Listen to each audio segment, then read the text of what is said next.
Don't touch her. Nobody touches her. His voice came out like a blade, quiet, absolute, the kind of voice that had ended careers and ended lives. Every person in that restaurant heard it. Every person froze. But his daughter was still screaming. Ash Verono, the most feared man on Chicago's East Side, was on his knees in the middle of Marcello's finest dining room, hands shaking, completely destroyed, and not one person in that room could do a single thing to help him. Not one. Until a waitress with a coffee stain on her apron walked over, sat down on the floor, and changed everything. If this story hits you somewhere real, subscribe and drop your city in the comments. I want to see how far this goes. Sir, I have to ask, is there someone we can call? Gerald said it the way people say things they've already rehearsed. Voice low hands folded the professional sympathy of a man who needed a problem removed from his dining room before the 9 o'clock reservation arrived. Ash Verono looked at him. Just looked at him. Gerald took a step back, then another. Then he turned and walked away so fast he nearly knocked a busboy into the wall. Good. Ash turned back to his daughter. Ruby was in the corner of the leather booth, her knees pulled to her chest, both hands pressed so hard against her ears that her knuckles had gone white. She was rocking, not gently, not the small, self-soothing movement he'd learned to recognize in their better moments, but hard, rhythmic, desperate, like she was trying to shake something out of her own skull. Her eyes were squeezed shut. Her dark hair hung across her face. And the sound coming out of her, it wasn't crying. Crying Ash could handle. Crying had a rhythm, a progression, an end. This was different. This was something from below crying, something raw and wordless and completely beyond his reach. Ruby. He kept his voice low. He kept it steady. He was very good at steady. Ruby, it's okay. Daddy's right here. She rocked harder. He reached toward her. Ruby, sweetheart, look at, don't. His own voice. He heard it before he'd consciously decided to speak some older, deeper instinct, throwing up the word like a wall. Because he'd made this mistake before, the reaching, the touching, the well-intentioned physical contact that he still, after 5 years, sometimes forgot she could not tolerate, and he knew what came after the reaching. He knew what came after the touching. He pulled his hand back, sat with it in his lap. Around him, Marcellos went on being Marcellos. Somewhere behind him, a man laughed at his own joke too loudly. Silverware clinked. A cork came out of a bottle with a soft, celebratory pop. And in the middle of all of it, his 7-year-old daughter was disappearing into herself. And Ash Verono, who had put men in the ground for looking at him wrong, who ran 8 figures of operation across the East Side without losing a night's sleep, could not do a single thing about it. He pulled out his phone. Dr. Simmons, $400 an hour, went to voicemail on the second ring. He tried Marcus, his personal physician. Voicemail. He tried Elena Ruby's behavioral specialist, the one who'd flown in from Boston last spring and stayed for 3 weeks and charged him enough to fund a small renovation and told him at the end of it all that Ruby's progress was genuinely remarkable, a phrase that had meant nothing to Ash at the time and meant less now watching his daughter press her hands against her ears in a restaurant booth. Voicemail. He put the phone face down on the table. He looked at Ruby. He thought not for the first time about the particular cruelty of this, that he had built an empire precisely so that nothing could touch the people he loved, so that money would stand between his family and every hard thing the world had to offer. And yet here was the one thing money couldn't stand between. Here was the thing that walked straight through every wall he'd ever built and sat down at his table like it owned the place. Ruby doesn't respond to money, Dr. Simmons had told him once, with the carefully neutral expression of someone delivering information they knew would land badly. She responds to presence, to consistency, to being understood. He'd written a check for $14,000 that day and driven home and sat in his car in the driveway for 20 minutes before going inside. He understood things. He understood leverage and loyalty and the exact point at which a man's courage cracks. He understood supply chains and silence and the difference between a threat that needs to be carried out and a threat that only needs to be believed. He did not understand how to make his daughter feel safe. He had been trying to understand it for 5 years, and the distance between him and the answer felt on nights like this like something you could fall into and never hit the bottom of. She responds to presence. He pressed his fists against the table. He was present. He was right here. He was 12 inches away from her, and he was completely catastrophically useless. Sir. A voice, not Gerald this time, different pitch, different weight. He turned ready to level whoever it was with the look that had become so automatic over 20 years that he barely had to think about deploying it anymore. He stopped. There was a woman kneeling on the floor next to Ruby's side of the booth, not crouching, not bending down to check on her, kneeling. Both knees on the polished restaurant floor apron and all, as if she'd decided that floors were perfectly reasonable places to be on a Friday night and hadn't given a single thought to what anyone around her thought about it. She wasn't looking at Ash. She wasn't looking at Ruby, exactly, not in the direct eye contact way that made Ruby's distress spike. She was looking at a point somewhere near the Ruby's hands relaxed, unhurried, as if she'd sat down to wait for a train and had nowhere particular to be. She wasn't doing anything. That was the thing that stopped him from telling her to leave. She wasn't trying anything. She wasn't reaching or speaking or performing the careful choreography of "let me help." She was just there, completely quietly there. And Ruby had slowed. It was barely visible. The rocking hadn't stopped, but the tempo had shifted, dropped a fraction, the way a drum beat changes when something in the room changes. Ruby's head had tilted not toward the woman, not quite, but oriented in her direction, like a compass needle making a small, involuntary correction. Ash sat very still. He did not speak. He did not move. He barely breathed. Because something was happening, and he had learned through failure, through the specific education of 5 years of getting it wrong, that when something like this happened, the worst possible thing he could do was interfere with it. 30 seconds passed. A minute. The woman still hadn't spoken. Ruby's rocking slowed another degree. Her hands loosened slightly against her ears, not dropping, not releasing entirely, but easing. The knuckles came back from white to pink. Then the woman said quietly, without looking up, "You don't have to look at me. You don't have to talk. I'm just going to stay here for a little while if that's okay." Her voice was not artificially soft. It wasn't the voice people use when they're performing gentleness. The slightly elevated pitch of someone who has decided to be gentle and wants credit for it. It was just low, level, like water that's been still long enough to go clear. "I don't talk to strangers," Ruby said, still rocking, eyes still closed. "That's smart," the woman said. "You don't have to." A pause. "Then why are you talking to me?" Ruby's voice was rough from the screaming, but it was a question, a real one. A question with curiosity in it instead of just distress. Ash felt his throat close. "I'm talking near you," the woman said. "That's different." Ruby processed this. Ash could see her processing it, the particular stillness that came over her when she was turning a thing over, examining it from all sides, the way you'd turn a stone in your hand. "Near," Ruby repeated. "Near," the woman confirmed. "Near is not the same as it," Ruby said. "Exactly right," the woman said. And there was something in her voice then. Not surprise, not the patronizing delight of someone unused to the particular logic Ruby moved through the world with, but genuine agreement. Recognition, like she'd heard this kind of precision before and understood its value. Ruby opened her eyes. She looked at the woman's hands. The woman's left hand was resting palm up on the floor, not offering, not reaching, just open. Ruby stared at it for a long moment.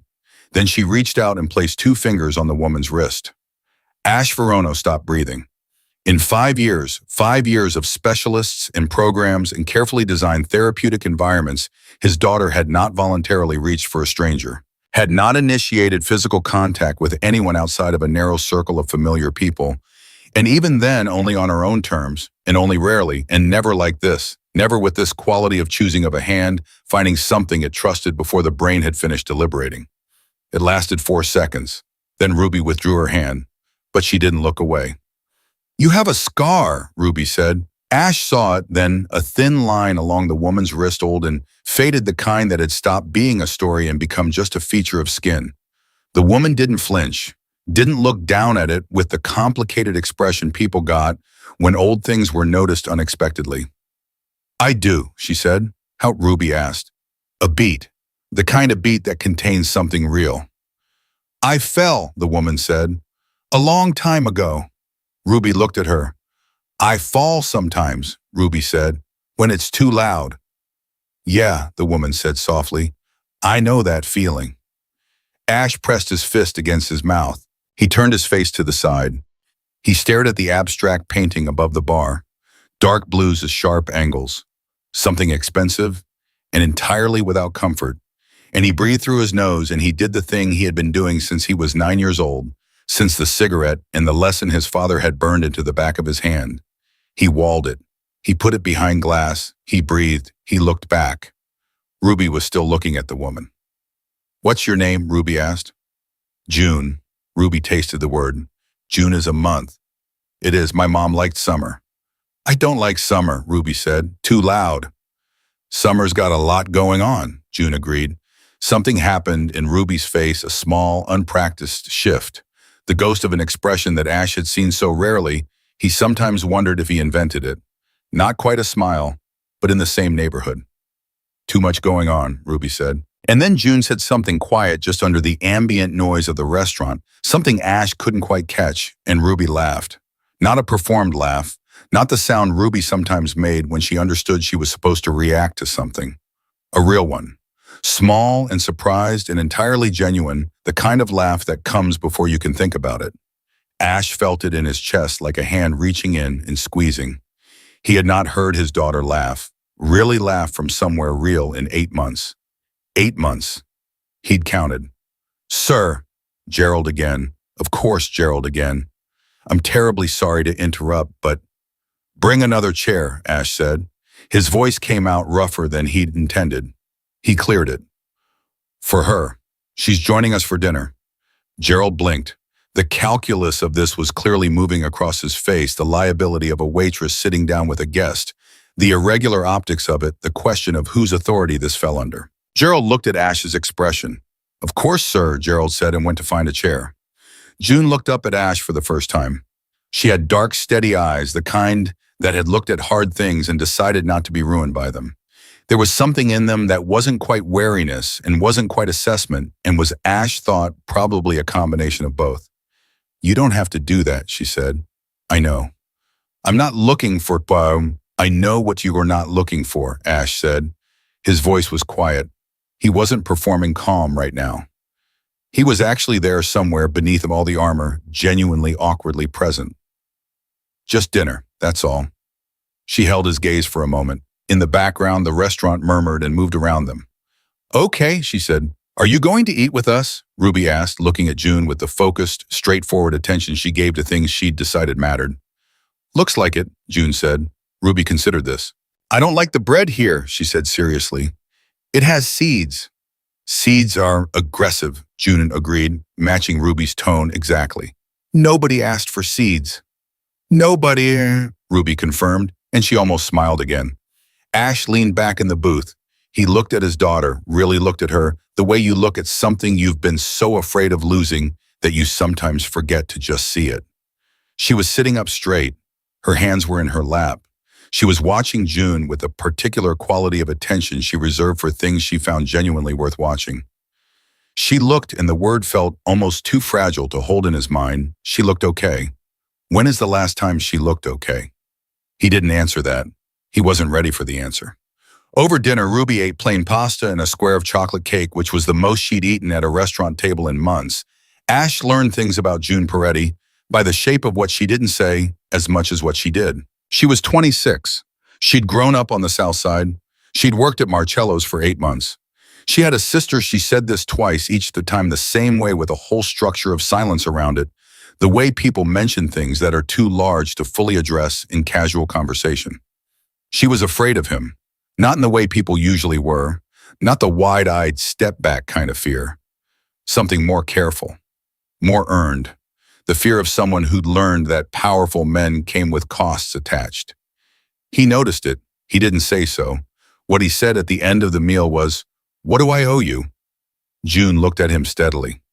"Nothing." "That's not what—" "I know what you mean," she said. Still nothing. Ruby looked up from the sugar packets she'd been arranging 17 in a row, perfectly spaced. "June helped because she wanted to," she said with the calm authority of someone reporting an obvious fact. "Not for payment." Ash looked at his daughter. He looked at June.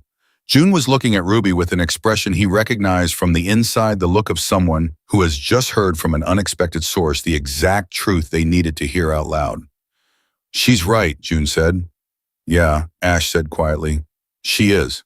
He put a card on the table. A number. 3 layers removed from his actual name. He wasn't careless, not even now. Not even here. June looked at it, didn't pick it up.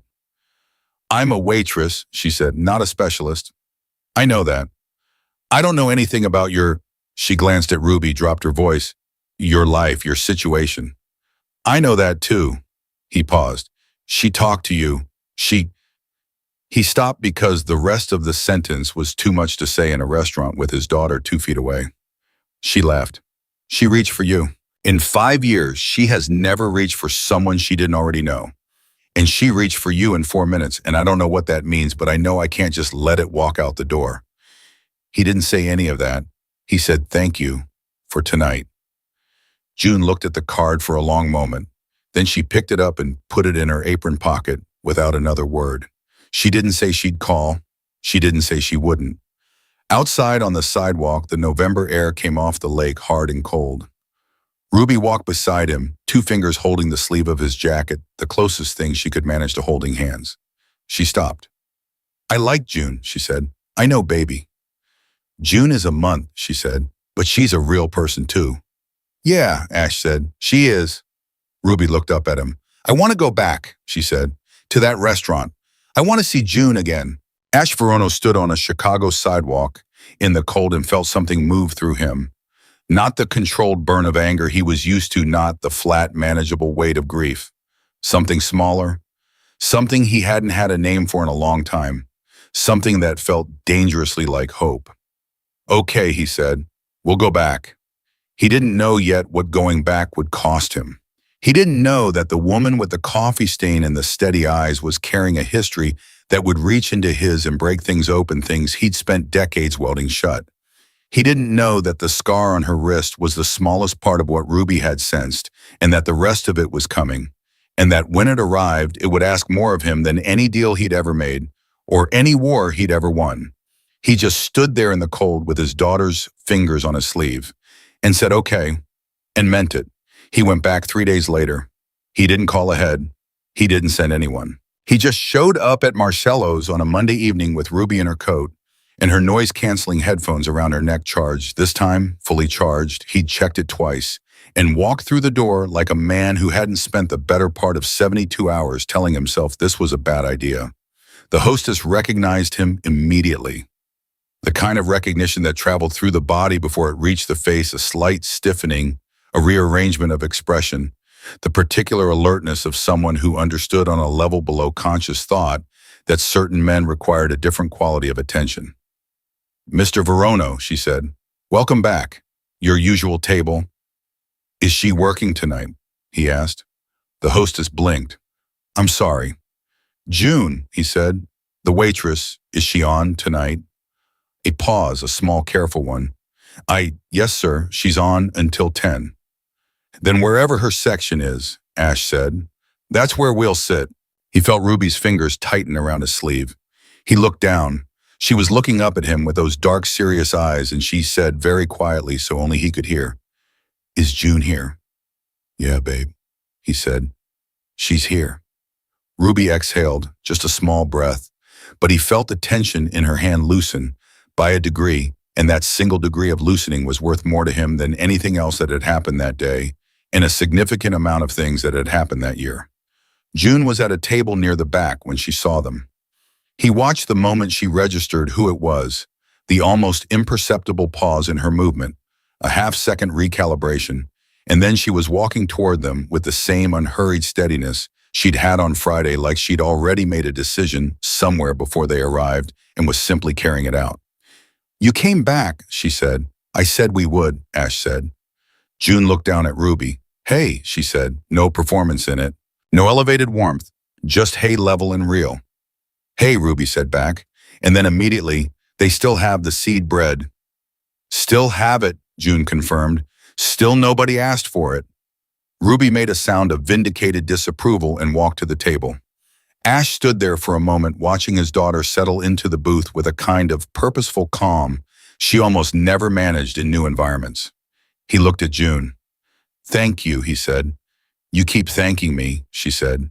You can stop. When it stops being warranted, he said. She looked at him for a moment, that same careful reading look. Then she went to get their menus. They came back every week after that, sometimes twice. Ruby began to anticipate. It began to ask on Wednesday evenings whether they were going to Marcello's that week, which was the first time she had ever asked to go anywhere with any consistency. Her therapist, Dr. Simmons, who had finally returned Ash's call 4 days after the Friday incident, listened to this development with the careful, measured enthusiasm of a professional who'd learned not to overpromise. Consistency of environment and relationship is enormously important for Ruby, Dr. Simmons said, in the tone she used when she was telling Ash something he should have already known. If she's formed an attachment to this person, she has, Ash said, then that's significant. That's genuinely significant, Ash. He knew it was significant. He didn't need it confirmed. What he needed and what he couldn't quite articulate even to himself was to understand what was happening, not just with Ruby, but with the whole arrangement. The dinners, the way June sat with Ruby and matched her energy without trying to change it, the way she could follow Ruby's rapid lateral leaps of thought and never once made Ruby feel like she was being managed. The way she talked to him too, not carefully, not with the particular deference people adopted around him. Just directly. Like he was someone she hadn't made her mind up about yet, which was, he realized, an unusual thing to be. Most people had made their minds up about Ash Verono before he finished introducing himself. It was on the fourth dinner that things shifted. Ruby had gone to the restroom, something she could manage on her own in familiar environments, and Marcello's had become, to Ash's quiet astonishment, a familiar environment, which left Ash and June at the table alone for the first time. It lasted about 30 seconds before June said without preamble, "How long has she been like this?" Ash looked up. "Like what?" "Like someone who doesn't have a mother," June said. The sentence landed like a stone dropped into still water. He watched the ring spread. He said nothing. June didn't look away. "I'm not trying to be harsh," she said. "I'm asking because it matters. For Ruby, the way she talks about home, she doesn't mention anyone except you." "Her mother died," Ash said, 5 years ago. "How old was Ruby?" 2. June absorbed this. "She doesn't remember her," she said. "No." "Does she ask about her?" Ash looked at the table. The question was so simple.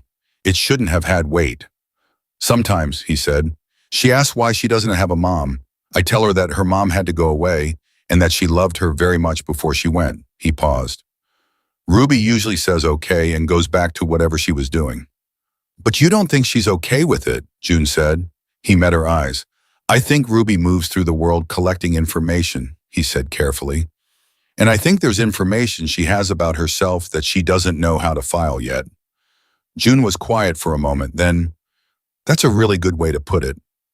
"She taught me that," he said, "the way she describes things. I've been listening for 5 years. Something shifted in June's expression, something he couldn't quite name. Not sympathy exactly, but something adjacent. Something that was looking at him differently than it had been a minute ago. "What happened to her mother?" June asked. And there it was. The question that everyone who'd ever known Ash Verono had wanted to ask and never had, because they understood on that same body level, before the brain catches up, that certain questions had costs attached. His lawyers didn't ask. His lieutenants didn't ask. The few women he'd been briefly, carefully adjacent to in the 5 years since didn't ask. June Peretti, 26 years old, Southside coffee stain on her apron, asked it across a restaurant table with the directness of someone who had nothing to lose and had decided that getting the real answer mattered more than getting a comfortable one. He said she got sick. June watched him. "That's the true answer," he said. "Before you decided isn't." "I wasn't going to decide anything," June said. "I was just going to tell you that you don't have to tell me." "I know I don't have to." "Then why are you, He didn't have an answer for that. Not one he was ready to say out loud. He looked across the restaurant through the quiet Monday night crowd and said, "She had cancer. It was fast, 8 months from diagnosis to 8 months. He stopped. "Ruby was 2. She was already showing signs by then, but we didn't know yet what we were looking at. My wife knew, though. She said Ruby just experiences the world bigger than most people. She thought that was beautiful." He paused again. Longer this time. I didn't always know how to see it that way. But you do now, June said. He looked back at her. Working on it, he said. June nodded slowly, and then from somewhere he didn't expect, my dad died too, when I was 16. Ash went still. It wasn't sickness, June said. Her voice was exactly the same level clear, not performing composure, but actually there inside it. He was murdered. The words sat between them without decoration. I'm sorry, Ash said. He meant it in a way that the phrase didn't usually mean when he said it. I was the oldest, June said. I had a sister, Paige. She stopped, picked up her water glass, put it down without drinking from it. Paige is severely autistic. She was 8 when our dad died. Our mom she wasn't able to. She just wasn't able. June pressed her lips together briefly. So I became what Paige needed. For the next 10 years, that's what I did. Ash said nothing. He understood suddenly and completely why June had knelt on the floor of this restaurant and not said a word until Ruby was ready to hear one. He understood where that knowledge lived, not in a textbook, not in $400 sessions with specialists. In 10 years of showing up for someone who couldn't meet you halfway, who experienced the world bigger than most people, and needed someone who could hold that without breaking. Where is Paige now? He asked. June's hand was flat on the table. He watched her press it down just slightly. She's in a residential facility, she said. A good one. The best one it's good. She stopped. I couldn't keep her with me anymore.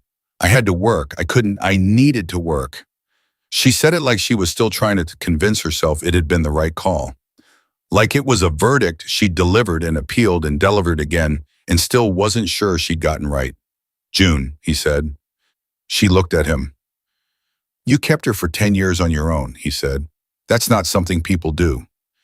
That's not something most people are capable of. She looked at him steadily for a moment. Then she said, you would have. I haven't managed it with half the resources, he said, and half a person to care for.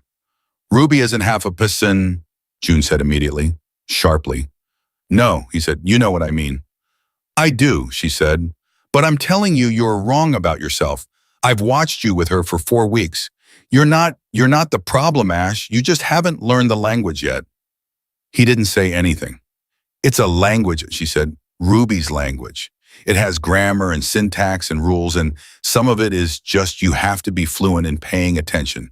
You have to be willing to sit on the floor and not say anything and let her come to you. She looked at him directly. You're not someone who sits on the floor. No, he agreed. You need to learn how. He held her gaze. Are you offering to teach me? She didn't answer right away. And in the silence, the restaurant moved around them. Glasses, voices, a distant burst of laughter from the bar, and Ash Verono felt the specific uncomfortable quality of waiting for an answer he actually cared about. I'm saying Ruby is worth learning for, June said finally. He let out a slow breath. Yeah, he said, she is. Ruby came back from the restroom at that exact moment, sliding into the booth next to June with the natural ease she'd developed over 4 weeks and said, they have a painting in there of a boat. I don't think the painter liked boats. What makes you say that? June asked, turning to her fully, all the weight of the previous conversation set aside without effort. The water is angry or bane, Ruby said, and the boat looks like it knows. June considered this seriously. A boat that knows, she said. That's either really teed or really brave. Ruby tipped her head. Maybe both, she said. Maybe both, June agreed. Ash looked at his daughter having a philosophical conversation about a painting with a woman she'd met 4 weeks ago and felt something he recognized this time as gratitude. Not the transactional kind, not the kind that wanted to express itself in money or power or favors owed. The actual kind, the kind that had no currency. He wasn't sure he'd felt it before. He was still turning that over in his mind when he got to his car that night, and he was still turning it over when his phone rang and one of his lieutenants, Marco, who had the specific gift of calling at the worst possible moment, said, Boss, we've got a problem. Ash sat in the driver's seat, engine off, hand on the wheel. What kind? The DeLuca thing, Marco said. It moved. I told Caruso to hold that until next week. Caruso didn't hold it. A pause. Nobody's hurt, but we need you to, I'll call you back in 10 minutes, Ash said. He hung up. He sat there for a moment in the quiet. In the specific quality of silence that existed between his two lives, the one that happened inside Marcello's on Monday evenings and the one that happened everywhere else all the time, at all hours, the one that had required him to build every wall he'd ever built in order to function inside it. He called Marco back in 9 minutes. He handled the DeLuca thing. He drove home. He checked on Ruby asleep headphones off stuffed rabbit she'd named Gerald II, arranged precisely at the foot of her bed, because the first position was wrong, and he stood in her doorway for a moment. Then he went to his office and sat down. And for the first time in a very long time, he didn't open the files on his desk. He didn't look at the numbers, the schedules, the logistics of the thing he'd spent 20 years building. He sat there and thought about what June had said. You just haven't learned the language yet. He thought about Paige. He thought about a 16-year-old girl on the South Side who'd lost her father. Lost him not to sickness, to something deliberate, something someone had chosen to do, and then had turned around and spent the next decade becoming everything her sister needed. No resources, no specialists flown in from Boston, no restaurant tables and controlled environments in $400 hours. Just presence, just showing up, just learning the language. He pulled out the card he'd given June. He had the same number 2 of them, and he looked at it. He thought, who killed her father? It was the kind of thought that arrived without permission in the mind of a man who'd spent 20 years knowing exactly how things worked in this city. It was the kind of thought that, once arrived, didn't leave quietly. He put the card down. He told himself it wasn't relevant. It wasn't his business. This wasn't that kind of arrangement. She was someone who helped his daughter. Someone who was teaching him, apparently, to sit on the floor. That was all. He went to bed. He didn't sleep well. 2 days later, on a Wednesday, his phone rang at 7 in the morning, a number he didn't recognize. He answered because he always answered numbers he didn't recognize in his world. Unknown numbers were usually more important than known ones. Mr. Verono, a woman's voice. Professional clipped the practiced cadence of someone delivering information they didn't expect to be disputed. This is Carla Diaz, assistant manager at Marcello's restaurant. I'm calling because June Peretti has listed this number as her emergency contact. Ash sat up. What happened? He said. Not a question. A demand in the shape of a question. Ms. Peretti there was an incident outside the restaurant last night after her shift. A pause, the kind of pause that was managing something. She's at Northwestern Memorial. She asked us to call this number. He was out of bed before she finished the sentence. He was in his car before she finished saying the hospital name. He drove through morning traffic with the particular focus of a man who had learned to move through crises without letting the crisis reach his face. And he thought with the part of his mind that kept running calculations, even when everything else was occupied, what kind of incident? Because incident was a word that covered a very wide range of things. Incident could be a stumble on the sidewalk. Incident could be something deliberate. Incident could be the kind of thing that happened to people who were connected to men like Ash Verono, people who hadn't known they were connected to men like Ash Verono, people who'd had no idea that being listed as an emergency contact in someone's phone was a thing that could be used. He walked into the emergency ward. He found June in a curtained bay sitting upright on a hospital bed with a bandaged right hand and a cut above her left eyebrow that had been closed with 3 small butterfly strips. She was still in her work clothes. She looked underneath the injury like someone who had decided she was going to be fine and was annoyed that anyone needed convincing of this. She looked up when he walked in. She said, "You didn't have to come." "You listed my number," he said. "I didn't have anyone else's," she said flatly. Like this was information and not something that required any particular response. He pulled the chair next to the bed and sat down. "What happened?" "2 guys," she said, "outside the back entrance after close." She looked at her bandaged hand. "I fought back, so it's mostly fine." "Mostly fine," he repeated. "They took my bag," she said. "Nothing important in it." She paused. "My phone." "June." "It's fine, it's a phone." "June." He said her name differently this time, lower, with the specific gravity he used when he needed someone to understand he was being serious. "Look at me." She looked at him. "Did you see their faces?" he asked. Something moved through her expression. "No," she said. "Were they waiting for you?" She said nothing. "June," he said, Were they waiting for you specifically? She looked away. At the curtain, at her bandaged hand, at something he couldn't see. One of them said my name, she said quietly. Before it started, the temperature in Ash's chest dropped several degrees. He said your name, Ash repeated. I might have misheard, she said, but she didn't believe that. He could tell she didn't believe that. Ash sat back in the chair. He looked at her, really looked at her, the way he looked at situations he was trying to fully understand before he decided how to respond to them. The cut above her eye, the bandaged hand, the work clothes from a shift that had ended somewhere around midnight. One of them said her name. June, he said, is there something you haven't told me? It wasn't a question. She looked back at him. And for the first time since he'd met her, since the Flora Marcello's, since 4 weeks of Monday dinners, since the conversation 2 nights ago about language and floors and what it meant to show up, he saw something in her face that wasn't steadiness. It was fear, real fear, the kind that recognized itself. My father, she said, I told you he was murdered. Yes. I didn't tell you who did it, she said. He waited. She looked at him with those dark, steady eyes that weren't quite so steady right now. And she said, I've been looking into it. For 2 years, and 3 weeks ago, I found something. She stopped. I think someone knows I found it. The room was very quiet.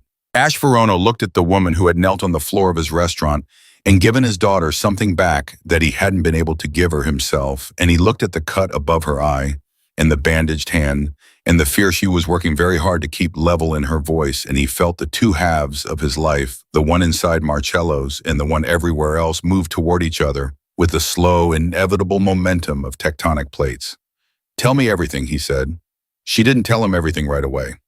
That wasn't how June worked, and Ash was beginning to understand that about her, the way she released information in careful increments, not because she was being manipulative, but because she'd spent 10 years being the only person in the room who knew the full weight of a situation, and old habits of self-containment didn't break open overnight just because someone asked. What she told him there in the curtained bay at Northwestern Memorial, with the butterfly strips above her eye and her bandaged hand flat in her lap, was this. Her father's name was Frank Peretti. He had worked for 17 years as a logistics coordinator for a shipping company out of the Southport. He had been a good man. She said this the way people say things they need said out loud occasionally just to keep them true. Genuinely good man who coached Little League on Saturdays and made pancakes on Sunday mornings, and had never, as far as June had known, growing up, been involved in anything that should have gotten him killed. He was shot twice outside their apartment building on a Thursday evening in November 10 years ago. June was 16, Paige was 8. Their mother, who had already been fragile in ways that the family had quietly organized itself around for years, did not recover from it, not in any meaningful sense. The police investigated. They interviewed. They produced a case file that went from active to cold in 8 months, the way case files do in neighborhoods where the city has quietly decided that certain deaths require less urgency than others. June had lived with that for 10 years. She had carried Paige and worked and gotten her GED and taken night classes and built the smallest, most functional life she could manage, and she had carried it. She was good at carrying things. Then 2 years ago, something had shifted. I started looking, she told Ash. I don't know why then specifically. Paige had just moved to the facility. I had time. For the first time in 10 years, I had actual time, and I didn't know what to do with it, so I started looking. She paused. That sounds obsessive. It sounds human, Ash said. She looked at him. I filed public records requests. I found people who'd known my dad from the port. I talked to an old neighbor who'd seen something that night, but never came forward because... She stopped. Because of where we lived.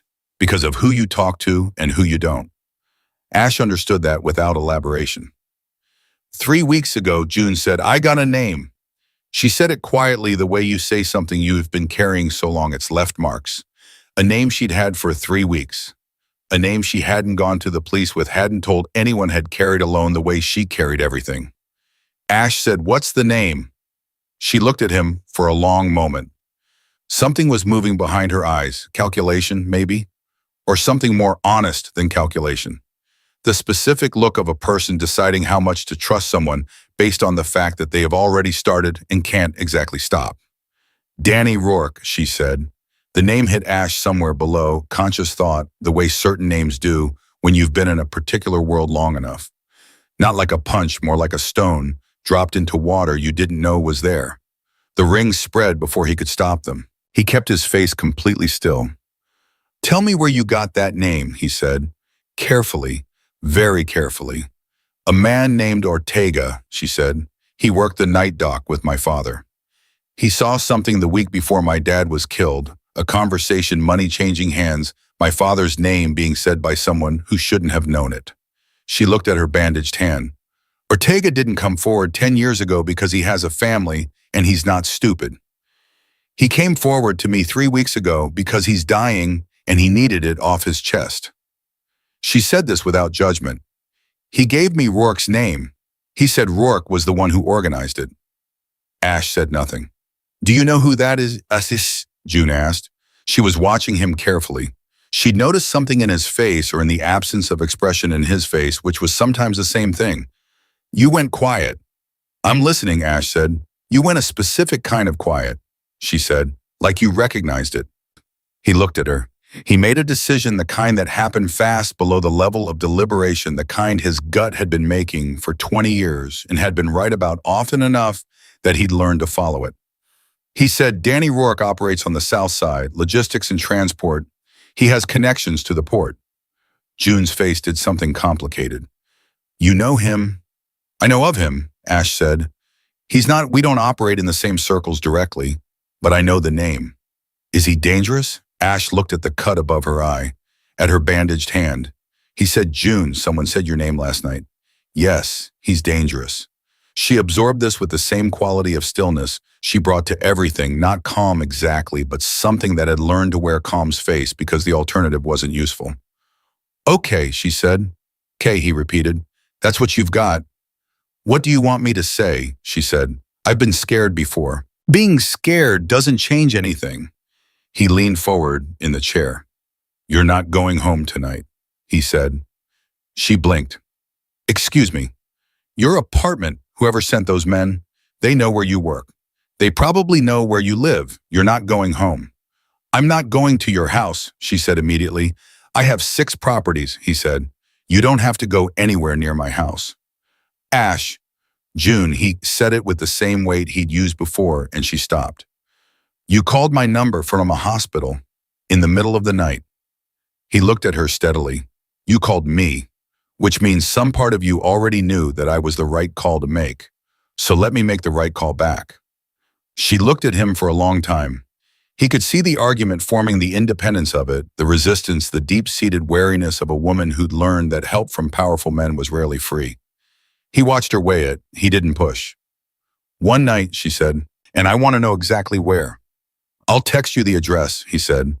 I'll have someone drive you. I'll drive myself. You have a bandaged hand. It's my left hand. I drive with my right. He almost said something that was close to being amused. He stood up instead.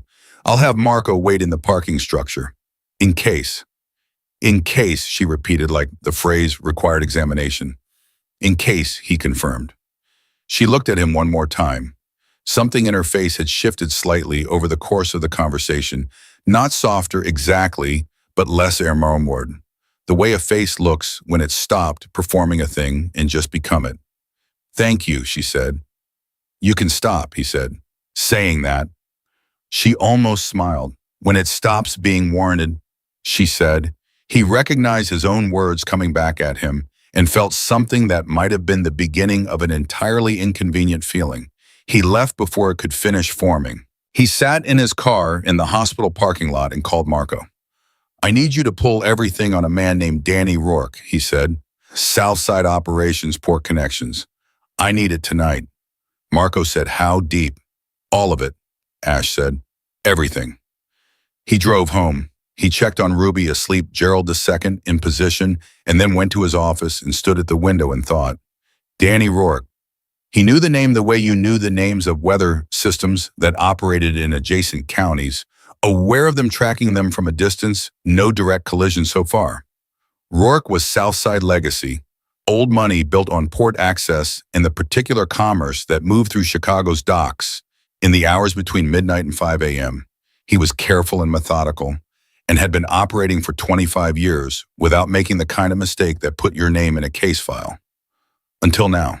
Because either Rourke had made a mistake 10 years ago and Frank Peretti had died for it, a logistics worker who'd seen something he shouldn't have seen, who'd needed removing before he could decide what to do with what he knew, or there was something else here. Something Ash was missing. And the something Ash was missing was the thing that was nagging at him from the back of his mind, the thing he couldn't quite see the shape of yet. He thought about June, 26 years old Southside daughter of a man who'd worked the docks and died for it. 8 months at Marcello's, a restaurant on the east side, which was not where someone from Bridgeport naturally ended up looking for work. There were restaurants in Bridgeport.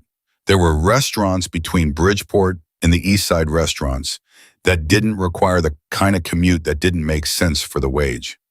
Unless you weren't at Marcello's for the wage. The thought arrived cold and clear, and he didn't want it, and he remembered it anyway because he hadn't survived 20 years in this business by refusing to look at uncomfortable things.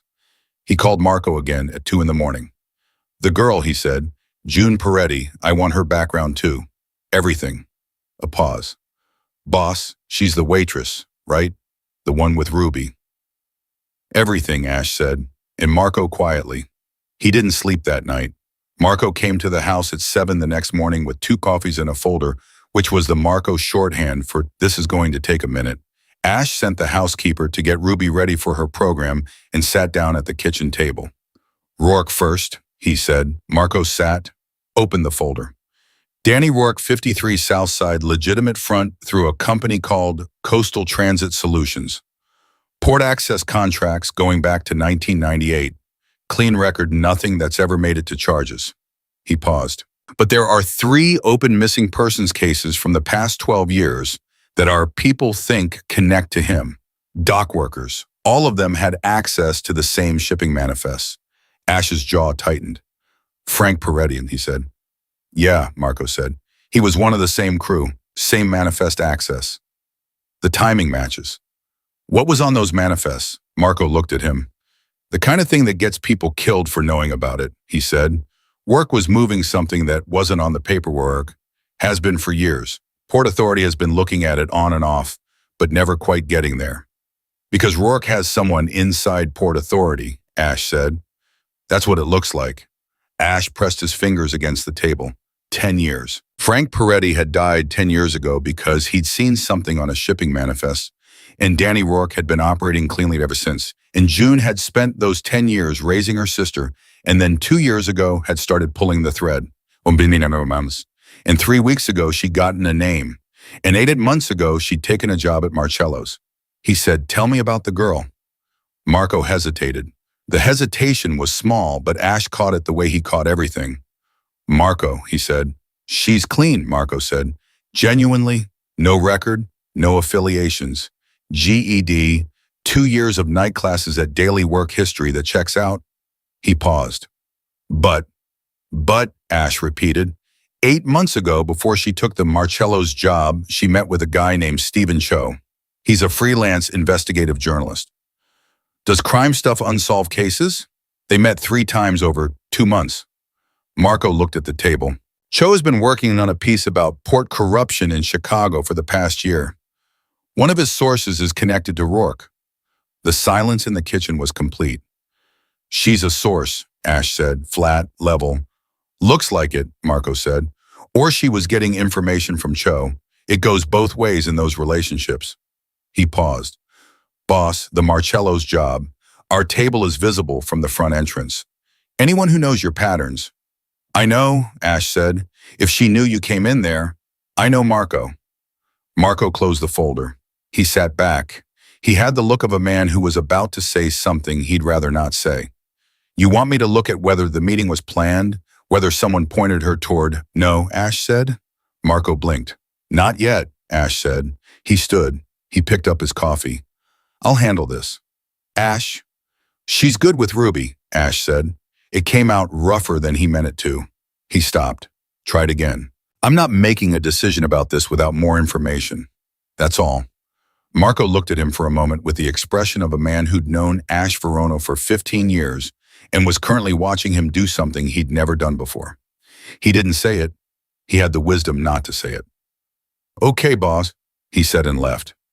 Ash stood in his kitchen and stared at the coffee in his hand and felt the tectonic shift he'd felt on that sidewalk in November accelerate into something that felt less like hope and more like standing on ground that was moving under his feet. He thought about the way June had looked at Ruby. He thought about the way you couldn't fake that, not the patience of it, not the recognition, not the specific quality of presence that had come from a decade of showing up for someone who needed exactly that kind of showing up. You couldn't perform your way into knowing what June knew. That knowledge lived in the body and the years, and every hard morning you got up and did it anyway. He thought about the scar on her wrist that Ruby had touched. He thought about "I fell" a long time ago. He thought about what it meant for a 16-year-old girl whose father had just been murdered to have a scar like that, and he felt something that was not anger exactly, but lived right next to it. He thought even if someone pointed her toward Marcello's, even if this started as something calculated, what happened after with Ruby, with the dinners, with the conversation in the hospital, none of that was calculated. None of that could be. And then he thought, or that's what I want to believe, which is exactly why I need to be careful. He was still standing there when his phone rang. The number was the one he'd given June. He answered. "I need to tell you something," she said. No preamble, no good morning. "Before you find it out some other way." He went very still. "All right. I didn't take the job at Marcello's by accident," she said. 8 months ago, someone told me you came in there regularly. Someone who thought that you might know something about Rourke, or that you might have access to information that could help me figure out what happened to my dad. A pause, the kind that held its breath. "I'm not saying I plan to do anything specific. I didn't have a plan. I needed to be somewhere where I might find a thread to pull. And then your daughter was in my section and everything," she stopped. "June," he said, "I'm telling you because you deserve to know," she said. Her voice was steady, fraying only slightly at the edges like good cloth that's been washed too many times. "And because what happened after with Ruby, with all of it, that wasn't strategy. I need you to know that. Whatever you decide to do with the rest of it, I need you to know that part was real." He stood there, in his kitchen, with the coffee going cold in his hand. "I know," he said. A silence. "You already knew," she said. Not a question. "I found out 20 minutes ago," he said. Another silence. This one had a different texture, the texture of something balancing on an edge, waiting to see which way it fell. "And," she said, "and Ruby asked about you this morning," he said, "before she left for her program. She wanted to know if we were going to Marcello's this week." He paused. "She wants to show you something she drew, a boat, the one from the bathroom painting. She's been working on it for 3 days. June said nothing. He heard her breathing. "Ash, tell me what you found," he said. "All of it, not the version from last night, everything. Because if Rourke knows you have his name, and he's already sent people once, then we don't have a lot of time before he decides to be less subtle about it." "We," June said. The word landed carefully. "We," he confirmed, a long pause. He could hear her making a decision, the same process he'd watched in her face at the hospital, the same weighing, the same careful interior negotiation between what she needed and what she'd allowed herself to ask for. "Okay," she said, "but I need you to understand something first." "Tell me." "I'm not doing this so you'll fix it," she said. "I'm not asking you to. I don't want this handled by someone else, my father, my family. I want to be the one who—" "I understand," he said. "Do you?" Because there was something real in the question. Something that was asking more than it was asking. "June," he said, "I spent 5 years trying to fix Ruby. I hired people. I wrote checks. I built systems. And the thing that actually helped her," he stopped. "The thing that helped was someone who showed up and didn't try to fix anything. Just sat there and let her be what she was." A pause. "That's different," June said quietly. "The principle isn't," he said. She was quiet for a moment, and then she said in a voice that was stripped down to something honest and a little raw, "His name wasn't the only thing Ortega gave me. He gave me a location." a storage unit in Cicero where Rourke keeps records, the real ones, not the sanitized Port Authority versions. Physical records because Rourke doesn't trust anything digital. Ortega made a copy of a key 20 years ago and never used it. He gave it to me. Ash's hand tightened on the phone. You have a key to Rourke's records, he said. Yes. And Rourke knows you've been asking questions. Yes. And two men said your name outside Marcello's last night, he said. Yes. He said, Bond, how long have you been sitting on this? 3 weeks, she said. I didn't know what to do with it. If I go to the police? Rourke has someone inside Port Authority, Ash said, possibly further in than that. I know, she said. That's why I didn't go. She paused. And I didn't know if the records would. I don't know what's in there. Ortega said it was enough, but Ortega is dying, and his memory is. We need to look at what's in that unit before Rourke realizes you have access to it, Ash said. I know, which means we need to move quickly. I know, she said again. And then quieter, I know, I just didn't have anyone to move with. He stood in his kitchen and heard that I didn't have anyone to move with and felt it land in the place where things landed that cost him something. You do now, he said. She didn't answer immediately. When she did, her voice was careful and real and trying not to be either of those things too visibly. Ruby's boat drawing, she said. Tell her I want to see it. I'll tell her, he said. Okay, June said. Cape, he said. He hung up. He stood there for another moment in the quiet of his kitchen, in the specific quality of silence that preceded something irreversible. He had made decisions in this kitchen before operational decisions, financial decisions, decisions that had changed the geometry of this city in ways that never made the news. He had made them from here the way you make decisions from the center of something you understand completely. He did not completely understand what he was doing right now. He did it anyway. He called Marco. Clear my afternoon, he said, and find out everything you can about a storage facility in Cicero.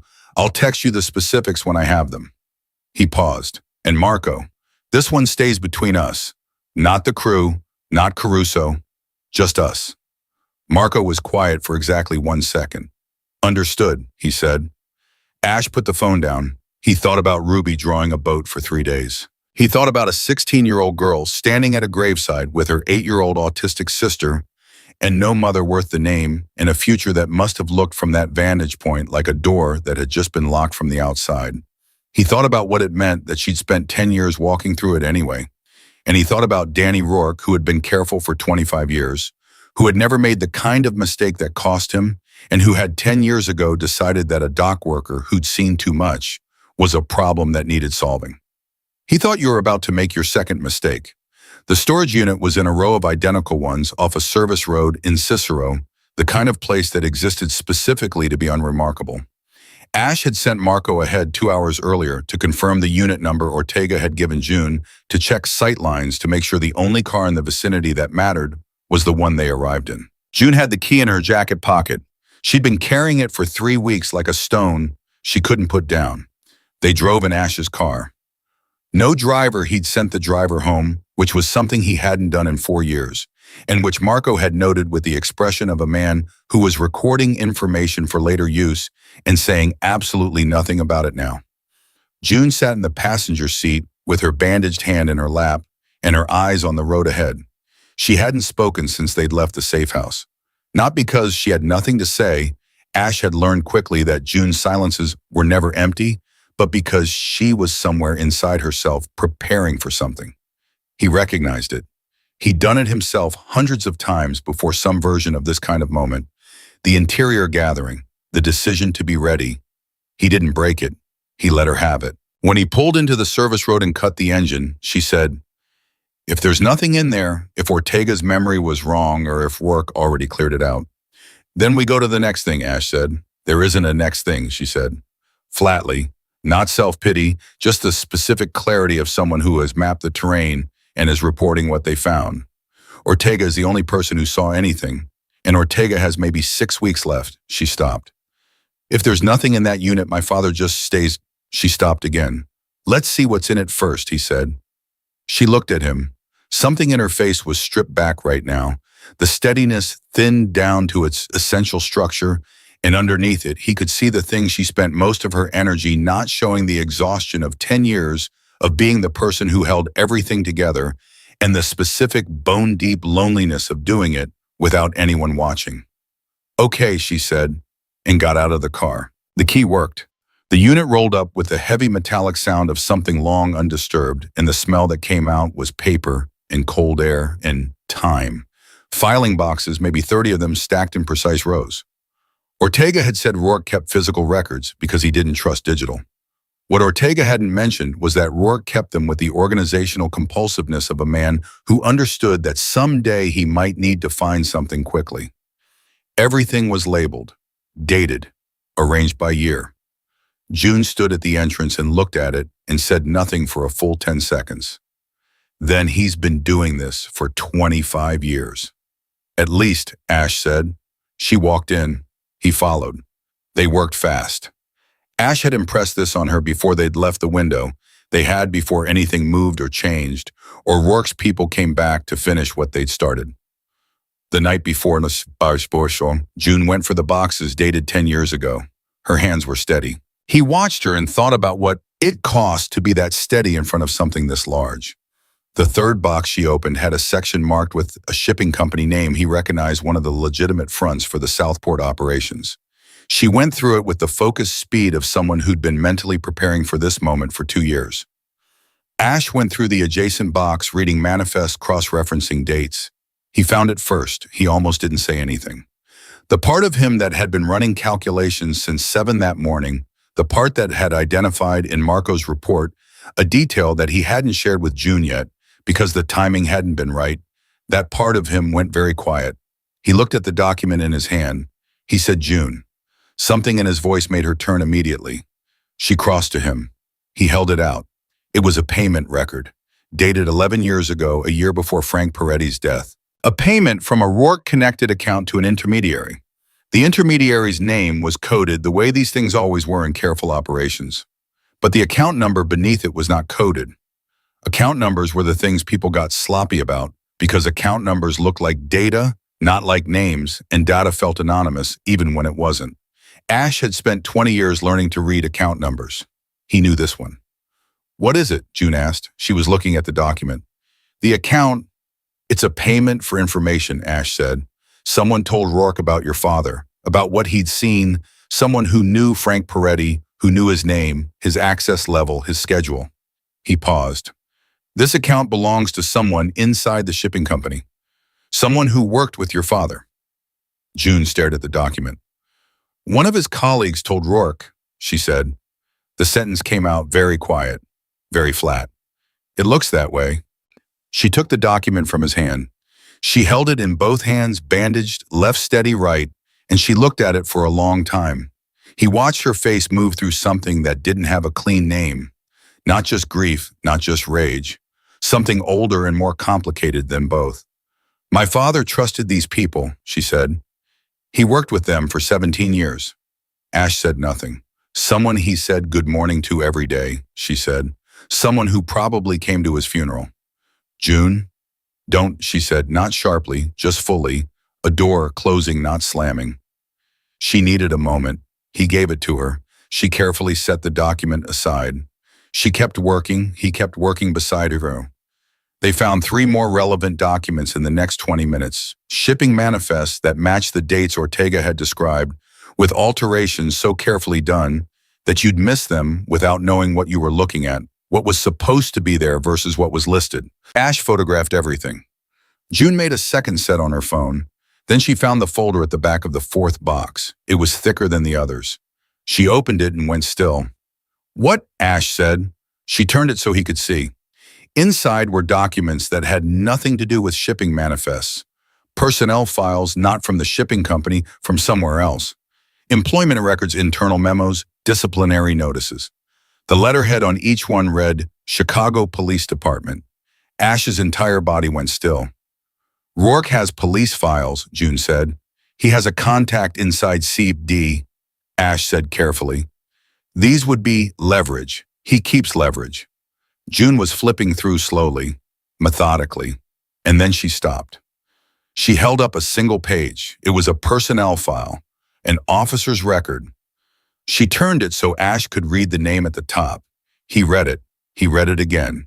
He said, "Give me that." She handed it over. He looked at it with the focused attention of someone trying to determine whether what they were seeing was what they thought they were seeing, because sometimes in this business you saw things that looked like one thing and turned out to be something adjacent. This was what he thought it was. The personnel file belonged to a detective named Roy Carver, assigned 10 years ago to the South Side Division, listed as the lead investigator on Frank Peretti's murder case. The same Detective Carver whose signature was on the file that went cold in 8 months. Paper-clipped to the back of the file was a bank statement, personal account, a series of deposits not large enough individually to trigger flags perfectly spaced, the unmistakable pattern of someone being paid in a way designed to look like something else. The payments started 2 months before Frank Peretti died. They continued for 8 months after. He buried the case, June said. Her voice had gone to a place Ash had never heard it go before. Something beneath steady, something that was what steady was protecting against. He was the one investigating my father's murder, and he was being paid by the man who ordered it. Yes, Ash said, no softening it. She didn't need it softened. He sat across from me, June said. Detective Carver sat across from me in our apartment 3 days after my father was killed. I was 16 years old. Paige was in the next room. He sat across from me and told me he was going to find out what happened. She stopped. He shook my hand. The unit was completely silent. He shook my hand, she said again, and this time it came apart slightly at the edges, not into crying. June didn't cry like that, but into something raw and involuntary. A sound in the back of her throat that she controlled before it could become more than a sound. Ash put his hand on the box beside her, not touching her. She hadn't invited that, and he understood her well enough by now to know that uninvited contact was not what she needed from him. Just close, present, in the way she'd taught him without knowing she was teaching him by kneeling on a restaurant floor and not doing anything at all. She breathed, in and out. Okay, she said, to herself as much as to him. Okay, he said. She looked at him. Her eyes were dry and absolutely direct. What do we do with this? We can't go to CPD, he said. I know. If Carver is still on the force, he is, she said. He made lieutenant 3 years ago. Of course he had. Of course the man who'd buried Frank Peretti's case had been promoted. This was the part of the story that never made it into the version people told themselves about how cities worked. Federal, Ash said. There's a contact at the FBI field office, someone I've worked with on parallel interests before. Not a friendly relationship, but a functional one. He has no connection to Rourke, and he has no connection to Carver. June looked at him. You have a contact at the FBI. I'll live an interesting life, he said. She almost there, it was brief and real, almost smiled. If we go federal, everything comes out, she said. Rourke, Carver, the manifests. All of it. And you, she stopped. She was looking at him with the focused assessment he'd learned to recognize as her version of complete honesty. You took me to this storage unit. You're photographing documents connected to a criminal operation. If this goes federal, I'm aware of my position, he said. Ash, she said it the way he said her name when he needed her to hear him. Level. Real. You'd be handing investigators access to connections that lead back to you. Your name in proximity to Rourke, even adversarially. I know. Then why so? Because your father deserves better than a file that went cold, he said. It came out without deliberation, which was unusual for him, and it landed between them with the slight awkwardness of a truth that hadn't been edited before it arrived. He looked at her directly. And because Ruby trusts you, and Ruby doesn't trust easily, and I've been doing this long enough to know that when something real comes along, you don't let legal exposure be the reason you walk away from it. June looked at him for a long moment. The air in the storage unit was cold. Outside, somewhere down the service road, a car passed slowly. Ash tracked it automatically, the speed, the trajectory, whether it slowed. It didn't. He filed it and returned his attention to June. Okay, she said, quietly. Okay. They photographed the rest of the folder. They put everything back exactly as they'd found it. Ash was meticulous about this, the kind of meticulous that came from experience, and they locked the unit and got back in the car. Ash drove 2 miles before he spoke. I need to tell you something, he said. June looked at him. The account number in the payment record, he said. The person who informed on your father to Rourke. I recognize the account structure. He paused, kept his eyes on the road. It connects to a man named Sal Bertini. He worked the same dock as your father. He retired 4 years ago. Another pause. He lives in Oak Park. He has 3 grandchildren. The silence that followed was the particular kind that comes when information reconfigures a landscape. You knew him? June said. It wasn't an accusation. It was her voice working through it. I knew of him, Ash said, peripherally, years ago. He moved cargo for people I've worked with. He was considered reliable. Reliable, June repeated. I'm sorry, he said. Don't be sorry, she said. Just tell me you're sure. I'm sure. She looked out the window. He let her look. 3 grandchildren, she said after a while. Yes. My father had one, she said. Paige will never have children, so he had one. Me. She stopped. I never gave him grandchildren. I was 16 when he died. I didn't have... She stopped again. 3 grandchildren, while my father has been in the ground for 10 years. Ash said nothing. There was nothing to say that was worth the breath it would cost. His phone rang. Marco's number. He answered on speaker because Marco only called when something was moving. We've got a problem, Marco said. How big? Rourke knows about the unit, Marco said. One of my contacts just reached out. Rourke's people are moving tonight. They're going to clear it out. He must have figured out about Ortega. A pause. And boss, he knows the girl has the key. He knows her name. He's moved this to a different category. The temperature in the car dropped. How different, Ash said. Marco was quiet for exactly 1 second. The kind where it stops being about the records, he said. Ash looked at June. She had heard every word. Her face was completely controlled. Her bandaged hand was flat on her knee. Her eyes were straight ahead.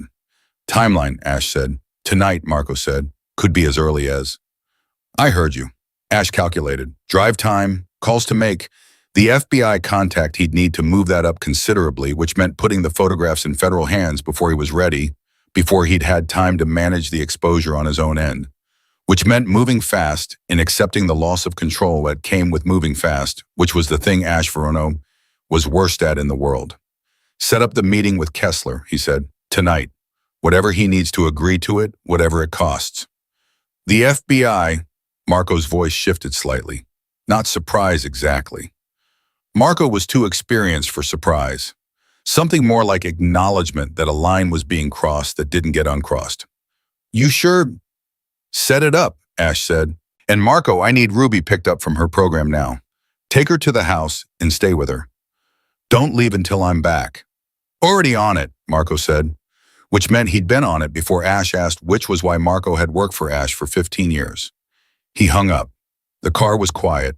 June was still looking straight ahead. He's going to kill me, she said. Not hysterics, just information. No, Ash said. He sent 2 men 2 nights ago and I fought back, and all that did was move me from problem to liability, she said. Ash, I'm not panicking. I'm reading the situation accurately. He's going to... No, Ash said again, more weight in it this time. He's not. She looked at him. You can't promise that? I'm promising it, he said, because he turned his head and met her eyes for a moment, just a moment, then back to the road. Because I don't make promises I don't intend to keep, he said. And because Rourke moving on you means Rourke moving in my direction, and I've been in this city for 20 years. He has not. June held his gaze for that moment and then looked forward again. You're going to use yourself as the wall, she said. I'm going to handle it, he said. That's what I said. Something almost not quite, but almost moved through his expression. Are you always this precise? It's efficient, she said. And despite everything, despite the bandaged hand and the file on her father, and the fact that a man in Cicero had just decided she was a liability, despite all of it, her voice had a thread of something dry and real in it. Like herself, like the version of herself that existed underneath all of it. He drove. He was already building the structure of the next 6 hours in his mind. Kessler, the photographs, the careful calibration of what he handed over and in what order, the specific language that would get federal attention on Rourke fast enough to matter tonight. He'd done harder things with less. He knew how to move through this kind of problem. What he was less sure of was the other thing. The thing that had been accumulating over 8 weeks of Monday evenings in a hospital room and a cold storage unit in Cicero. The thing that had started when a woman knelt on a restaurant floor and changed the direction of his daughter's evening, and then quietly, incrementally, without asking his permission about it, changed the direction of something larger. He'd built walls for 20 years. He'd built them because walls were what worked in his business, in his grief, in every soft place in himself that he'd learned to enclose and protect, because the alternative was exposure, and exposure was fatal. He'd built them and maintained them and believed completely that they were necessary. He was beginning to understand that Ruby had been on the inside of every wall he'd ever built. And he was beginning to understand that June had sat down on the floor next to his daughter, not because she'd calculated it would work, though it had, but because she was someone who understood from the end what it meant to need a person to just be there, to need the noise to stop and the reaching to stop and the fixing to stop, to need someone to say, I'm just going to stay here for a little while if that's okay. He was beginning to understand that he needed that too. He had not needed something in a very long time. He parked outside the building where he was meeting Kessler. He cut the engine. Neither of them moved for a moment. Ruby's boat drawing, he said, and she finished it last night. June looked at him. She put 2 people in it, he said. I asked her who they were. She said one was you. He paused. The other one, she said, was the boat's friend, the one who made sure it didn't sail into the angry water. June was very still. She drew you a boat with a friend in it, he said. That's what she wanted to show you. The silence was a different kind now, something that wasn't really silence, so much as 2 people sitting in the same space with the same knowledge at the beginning of something neither of them had entirely chosen, but both of them had arrived at anyway, the way you arrive at things that are realer than plans. I want to see it, June said quietly. You will, he said. He got out of the car. She got out of the car.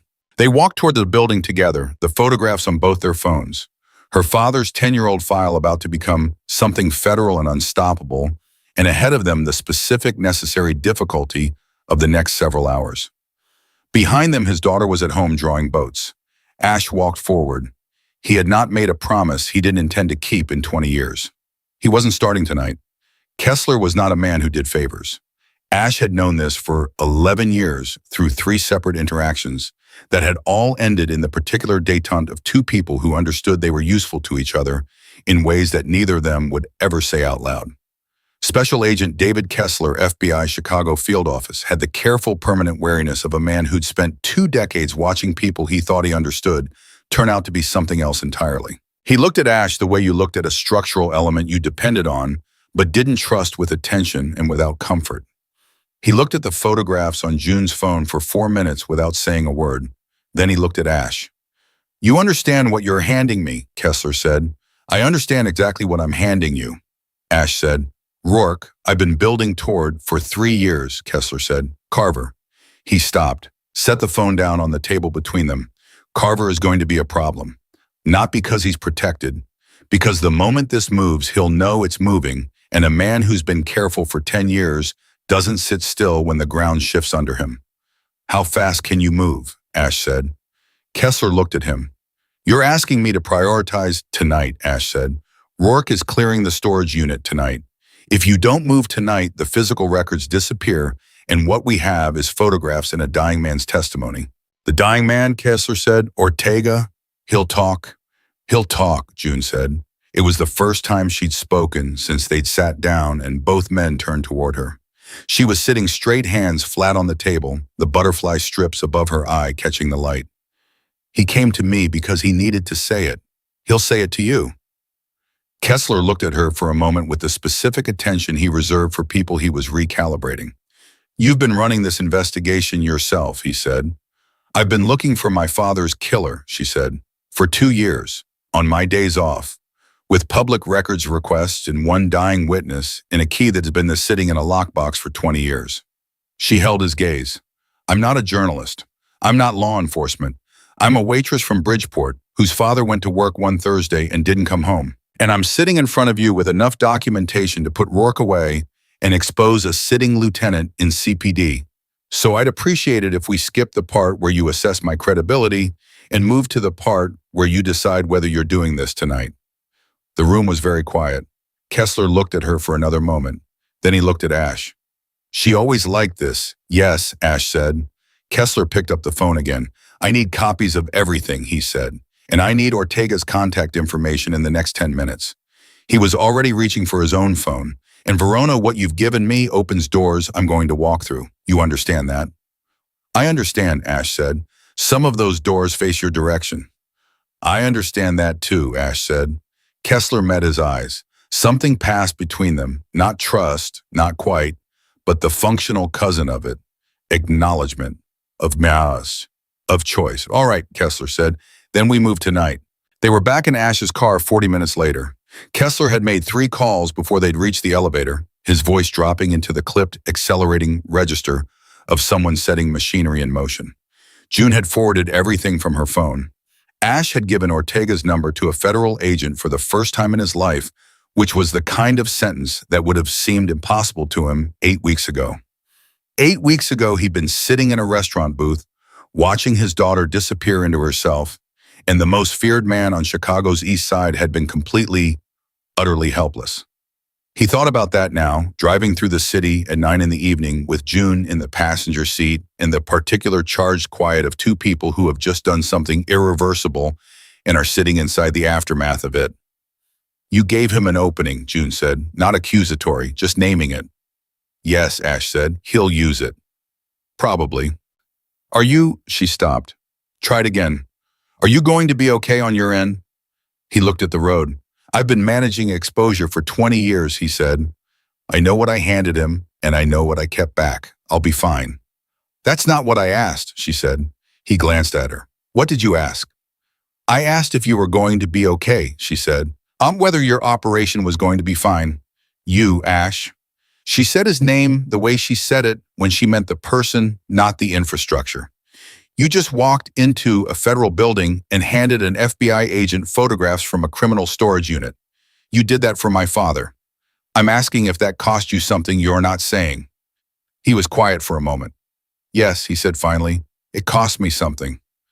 I'm sorry, she said. Don't be, he said. I chose it. Why, she asked. And it was the real question, not the tactical one, not the operational one, the one underneath everything else. He was quiet for long enough that she might have thought he wasn't going to answer. Then he said, because you spent 10 years showing up for someone who couldn't meet you halfway. Because you went to work every day in a restaurant on the east side so you could pay for your sister's care and try to find out what happened to your father, and you did it without asking anyone for anything. He paused. And because the first thing you did when my daughter was falling apart in a room full of people who did nothing, the very first thing you did was get on the floor. June said nothing. You got on the floor, he said, without being asked, without knowing who I was or what it would cost you. You just got down on the floor and stayed there. He kept his eyes on the road.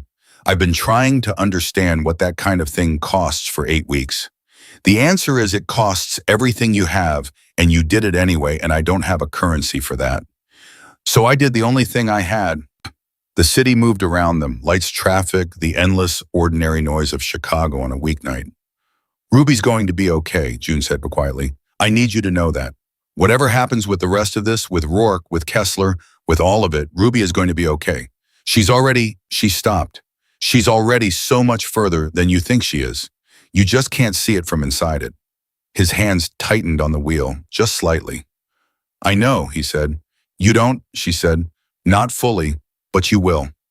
His phone rang. Marco. It's moving, Marco said before Ash could speak. Kessler's people just hit the Cicero unit. Rourke's crew was already there. They got there first by 20 minutes. There was a pause, a confrontation. Federal agents, no casualties on either side, but Rourke's men are in custody and the records are secured. Ash exhaled, one slow breath. And Rourke, they picked him up 40 minutes ago at his home in Beverly, Marco said. He didn't run, he just sat in his kitchen and waited, like he knew it was coming. Another pause. Carver is in the wind, Kessler's team went to his house and he wasn't there. His car is gone. Ash's jaw tightened. How long ago? Estimated 2 hours before we even sat down with Kessler. Which meant Carver had a source, which meant that somewhere in the chain of the last few hours, a name or a movement had reached him before the federal machinery could. Which meant the next 12 hours were going to be complicated in ways that Ash needed to start mapping immediately. Find him, Ash said. Don't touch him. That's federal territory now, but find him and tell me where he is. Already on it, Marco said. He hung up. June had heard all of it. She was looking at her hands. Carver ran, she said. Yes. He knows, she said. He knows it's over and he ran. She pressed her lips together. 10 years. He sat across from me and shook my hand and then went home and lived his life for 10 years, and now she stopped. Where does someone like that go?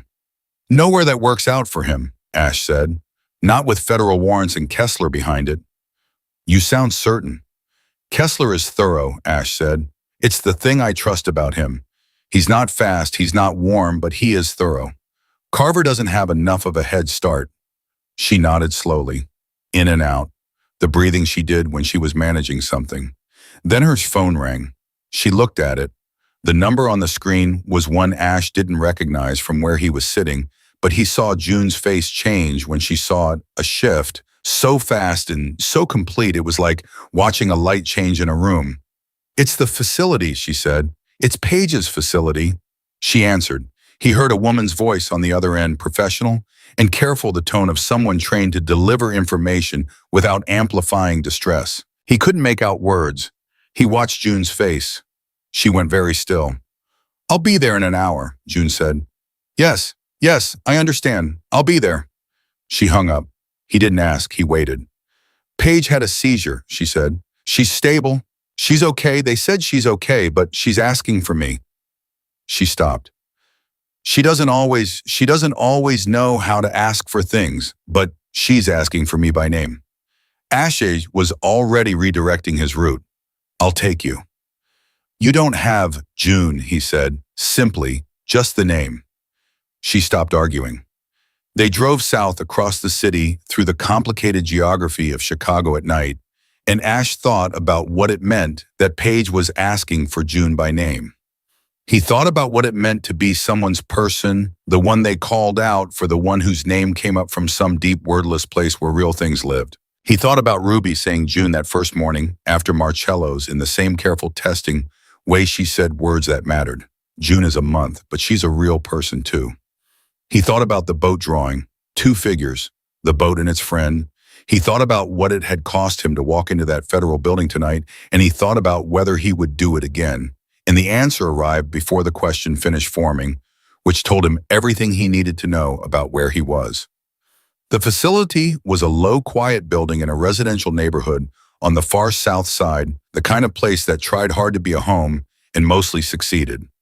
June was out of the car before he fully stopped. He parked and followed her inside without asking, because she hadn't told him to stay, and because there was something about the quality of her movement, fast but not frantic, purposeful, in the way people move when they've done this before and know what's needed, that made him feel, without analyzing it, that she shouldn't be walking in alone.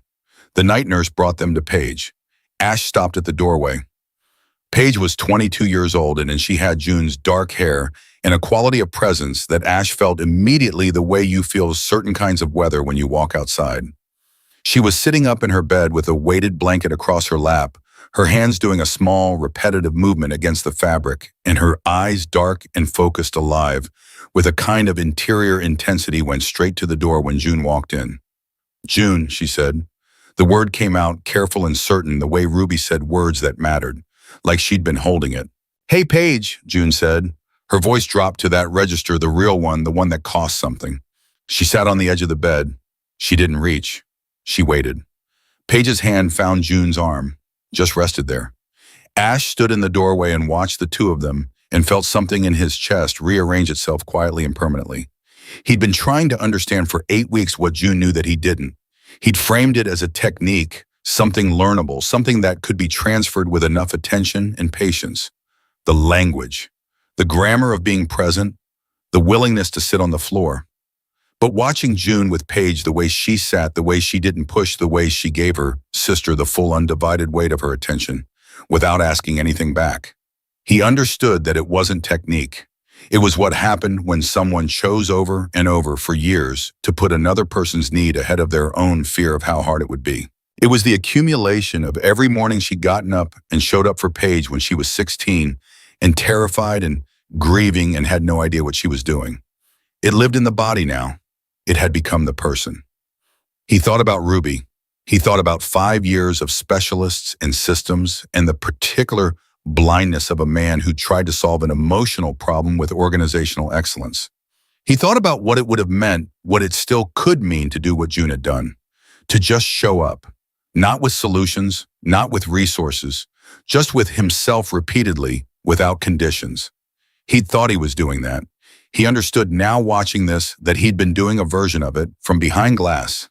He stepped back from the doorway to give them privacy. He sat in a chair in the hallway and looked at his hands and thought about Ruby, who was at home right now with Marco, who was 7 years old and had drawn a boat with 2 figures in it and called one of them the boat's friend, the one who made sure it didn't sail into the angry water. His phone buzzed. Marco. Text message. Carver picked up, turned himself in. Federal custody as of 20 minutes ago. Ash read it twice. Then he put the phone in his pocket and sat back and felt the long, complicated tension of the last several hours begin to shift. Not release, not yet, but move into something different. Something that was beginning to look like resolution from a distance, even if there was still a lot of hard ground between here and there. June came out of the room 20 minutes later. She was calmer, not the performed steadiness, but the actual kind, the kind that came from having done the thing that needed doing. She sat in the chair next to him. She's asleep, June said. Good, he said. Carver turned himself in. She looked at him. Something moved through her face, not the reaction he expected, not relief or triumph. Something quieter than that. Something that had been waiting for 10 years and wasn't sure yet what to do with itself now that it had arrived. It's over, she said, testing the words. The criminal part, he said. The other parts take longer. She nodded. She understood that. She'd been living the other parts for 10 years. My dad, she said. There'll be a proper investigation now, a real one. Yes, Ash said. Everything Kessler finds in those records connects back to your father's case. Rourke won't have any reason to stay quiet. He'll negotiate. And the moment he negotiates, Frank Peretti becomes documented, named, on record as what he actually was. He paused. A man who was killed for knowing too much and staying honest. June put her face in her hands. Not crying, he had learned to read her well enough to know, but processing. Letting something through that had been held back a long time. He sat beside her and did what she had taught him to do. He stayed. After a while, she looked up. Her eyes were dry. Her face was open in a way he'd never quite seen it. Thank you, she said. You already know what I'm going to say, he said. You're going to say I can stop, she said. When it stops being warranted, he said. She looked at him, and this time she actually smiled. Not the ghost of one, not the almost, not the careful neighboring of it. The real thing. It changed her entire face the way weather changes a sky sudden and complete. He felt it like a physical event. I want to see the boat, she said. He looked at her. Right now, is Ruby still awake? He checked his phone. It was 10:47. On a normal night, Ruby was asleep by 9:30. But Marco had texted 20 minutes ago to say she'd refused to sleep, and was in Marco's exact words sitting on the floor in the living room, explaining to me why the number 17 is superior to all other numbers, and I genuinely cannot argue with her logic. He showed June the text. She laughed, a real full one, the kind that came from somewhere uncomplicated. He felt the sound of it in the same place he'd felt it the first time that Friday night at Marcello's, in his sternum, like something vital. Let's go see the boat, he said. Ruby was exactly where Marco had described her on the living room floor, cross-legged with 17 sugar packets, arranged in a specific formation, and a piece of paper in her lap that she was guarding with the focused proprietary energy of an artist who hasn't yet decided whether her work is ready to be seen. She looked up when they came in. She looked at June. Something happened in Ruby's face, one of those rapid, full-body expressions. She had the ones that were so much more honest than anything adults managed, because she had never learned to edit them. You're here, Ruby said, like a fact, like the best kind. I'm here, June said. She sat down on the floor. No hesitation, no ceremony, just down cross-legged, at Ruby's level where she always was. Marco stood up from the couch, looked at Ash, looked at June on the floor, looked at Ash again, and excused himself with the practiced discretion of a man who understood when he wasn't needed. Ash sat on the floor too. He did it without thinking about it, without deliberating, without the internal negotiation he'd needed the first few times, the pride of it, the strangeness of it. The Ash Verono does not sit on floors of restaurants muscle that had always tensed against it. He just sat down because it was where Ruby was and where June was and where he needed to be, and it was as simple as that. Ruby looked at him sitting on the floor. She looked at him with those dark, serious, entirely honest eyes. Daddy's on the floor, she said. Yeah, he said. She considered this for a moment. Then she turned back to June and held out the piece of paper. I drew the boat, she said, from the painting, but I made the water not angry, she pointed. See, I made it calm because the boat has someone with it. June took the drawing with both hands. She looked at it carefully, the real kind of careful, not performative. He could see her seeing it, taking in every line Ruby had put there. The water's beautiful, June said. How did you make it calm? I gave it something to be calm about, Ruby said. Simply, the boat isn't alone, so the water doesn't have to be scared. Ash looked at his daughter. He felt it then, all of it at once, everything he'd been holding behind glass for 5 years, everything he'd walled off and managed and kept at operational distance because feeling it fully had seemed for 5 years like something he couldn't survive. The grief of it, the love of it, the specific shattering weight of sitting on a floor with his 7-year-old daughter who had just explained in 11 words the thing he'd been trying to understand for 5 years. The boat isn't alone, so the water doesn't have to be scared. He pressed his fist against his mouth. He breathed through his nose. He looked at the ceiling for exactly 3 seconds. Then he looked back down. June was watching him. She'd seen it, all of it, the whole movement of it through his face. She didn't look away. She held it the way she held everything, with full attention, without flinching, without making it smaller than it was. She reached over and put her hand on his, just for a moment. Palm down, brief, warm, and then she returned her attention to Ruby, and the moment folded itself into the evening without fanfare. But he felt it long after. He would feel it longer than that. June, Ruby said, with the tone of someone transitioning to an important topic, I have a question. Go ahead, June said. Are you going to keep coming, Ruby said, to dinner and here? She looked at June with the directness that never varied, the pure, unfiltered question of a child who didn't know how to ask anything halfway. Because I would like it if you did. I've decided I like having you. June looked at Ruby. Then she looked at Ash briefly, honestly, with everything that had built up over 8 weeks in a hospital room, in a storage unit in Cicero, in a conversation on a sidewalk in November. And then she looked back at Ruby. Yeah, June said, I'm going to keep coming. Ruby nodded, satisfied. She took the drawing back from June, looked at it once more and handed it to Ash. For you, she said, so you remember. He took it. He held it in both hands the way you hold something you understand is important. 2 figures in a boat. Calm water. The boat's friend. I'll remember, he said. Ruby climbed into his lap, something she did rarely, only when she'd decided it was what she wanted and the circumstances were exactly right, and he had learned over 5 years that when she did it, you held still and let it be what it was. He held still. She leaned against him and looked at the drawing in his hands. Daddy, she said. Yeah, baby. I'm glad we went back to the restaurant, she said. He looked at June, who was sitting on his living room floor, with her bandaged hand in her lap and her father 10 years closer to justice, and a smile she'd earned every day of the hard decade that had brought her here. She was looking at the drawing. She was exactly where she was supposed to be. Me too, Ash said. Me too. He had built an empire on the idea that power was the only thing that lasted, that walls were the only thing that worked, that the man who controlled everything around him was the man who would never be destroyed by any of it. He understood now, sitting on the floor of his own living room with his daughter in his lap and a boat drawing in his hands, that the most powerful thing he'd ever done had nothing to do with power.